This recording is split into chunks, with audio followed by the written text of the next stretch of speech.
Hello and welcome back to Payday 2-1-1 with your host as always, Mah-Dry-Bread. Often people will message me, linking me their builds and asking if I can help them improve it, so I thought that today I'd show you one that I got today, so you can learn at home a good way to improve it yourself.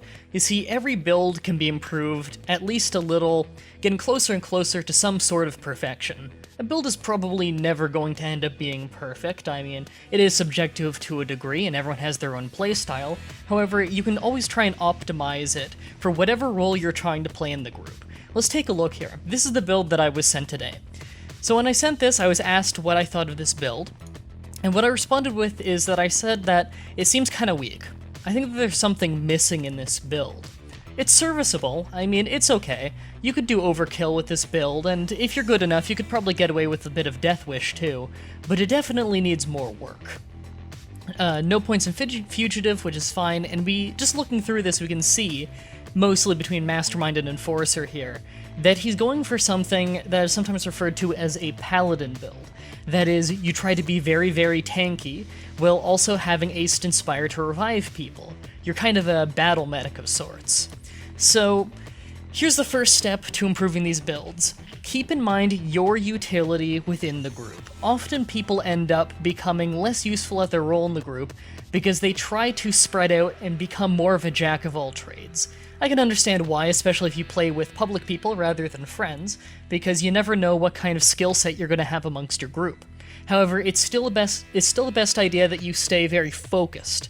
So let's look at the problems with this and what needs to be fixed. On the medic side of the Paladin build, we already have this covered. We have Aced Inspire. That's really the only major requirement in Mastermind for this, although I would also recommend Aced Combat Doctor, which it looks like he already has. The other thing you would need is, of course, to be very tanky, and this is where we spot our weakness in this build. We have some things to help us stay alive. We have Aced Diehard for armor recovery rate, that's good. We have Aced Underdog, so we have some extra bonuses when near a lot of enemies, which will likely happen often. We have our shotgun skills here of Basic Shotgun CQB and Aced Shotgun Impact. These are required for shotguns. Aced Stun Resistance, very nice. Now, here's one thing. I wouldn't take Ammunition Specialist. If he just needed this to be able to go up in a tier, maybe, but I would have put those 4 points over here, let's move that, to Berserker. And now what he had was this. He had fully loaded Basic, which is fine, and Portable Saw aced. Now, if you remember from my other videos, I always say never ace Portable Saw. Even with the saw upgrades that have come out since those videos, it's not worth acing. I mean, it's a weapon that you're going to be very rarely taking. You're only going to take it on heists where you really need a saw to help get through some things quicker. It's not worth spending so many points on having that. So we're going to get rid of that one. We already reallocated some points to Berserker, which is very, very nice. When you drop your health below 25%, you deal far more damage, only if you have it ace though. So we're just gonna, as we go along, see if we can afford to put more points into that. So let's figure this out. Let's ace that for now, and let's put another 4 points here for Overkill, an incredibly, incredibly powerful skill for whenever you kill someone with your shotgun or saw, but you're never gonna be killing people with a saw, except for the occasional bulldozer, but even then that's situational. With your shotgun, whenever you kill someone, you deal 75% more damage for the next 5 seconds. Basic Overkill is incredibly, incredibly powerful with the already very strong shotguns, especially the Locomotive, which you usually build this kind of build around the Locomotive. So we have no points left, but we really do want Basic Iron Man so we can wear the improved Combined Tactical Vest to make us even more tanky for this Paladin build. Let's see where we can try and get another 4 points. And instantly you see here where you could grab it from. We don't need Hardware Expert. This comes from that kind of jack-of-all-trades mentality that a lot of people have of, oh, well, if no one else has drill skills, I might as well at least have the ability to auto-restart or fix drills faster.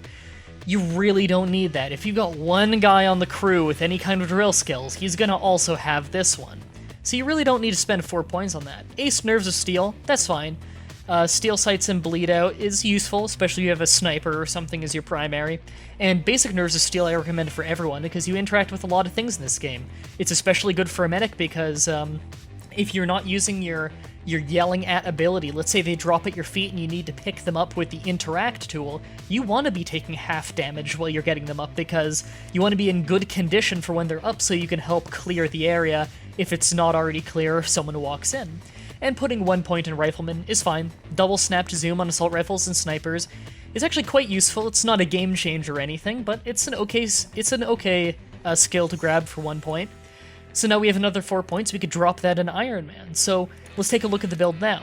Now, he doesn't have his perks marked off, but if he's doing a Paladin build, I would go ahead and say Aced Armor, or fully perked out armor. Unless someone else on the crew has armor, then Muscle is fine. But we're gonna have armor equipped. And now we want to go into our armor. Improved Combined Tactical Vest, which we know that we'll be wearing. And, as you can see here, our total armor is very, very good. It's not the absolute best it could be, we don't have bulletproof, but then again, we're not really a player dozer build for this one, we're a Paladin build. It's less tanky, but it can also help get people up. So what we come out with here is a much, much stronger build. This is actually one that's viable on Deathwish here. This is not too different from what Brandon uses, if you've seen him. I believe he has his Mastermind set up differently. I am a big fan of Kilmer, although I don't know if I would invest in Kilmer for this one. You know what, I think I would be fine with investing in Kilmer in this one, mostly because we're not taking any pistol skills. Normally I would be putting a lot of these points in pistol skills, namely Kilmer. Although it does suck to miss that one. I would be putting more things in pistol skills. However, since we're going into shotguns, you only need 1 secondary weapon skill, and shotguns, if you're an up-close build like this, you become an absolute meat grinder. So what we come out with here is an incredibly powerful build for Deathwish, as long as you know how to play it right, where you're very good at keeping your crew up, you yourself are very, very tanky, you have a lot of medic bags to give people, and in the event, when you drop below 25% health, which often you'll want to keep yourself below that health point, just for the damage bonus. As soon as you kill your first enemy, basically everything that you shoot with your locomotive in the head on Deathwish will be a one-shot. Save, of course, bulldozers, and I believe cloakers would take 2 hits in that circumstance. Taser, I think, would only take 1. But yeah, you come out with a pretty solid build. It could probably still use a little bit of tweaking.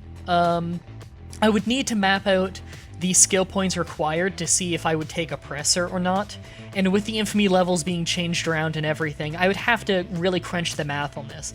But this is basically just to show you that you really can do these little tweaks and adjustments here and there to any given build, and end up with a radically stronger build for it.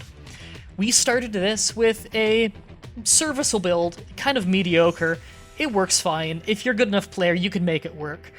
And you come out with a very, very strong build that I would have happy to be on my crew. And in fact, I kind of do have this on my crew, with it being so close to Brandon's. So that's it for this video. If you want to watch some more, check out the playlist in the description, the Payday 2 101 playlist.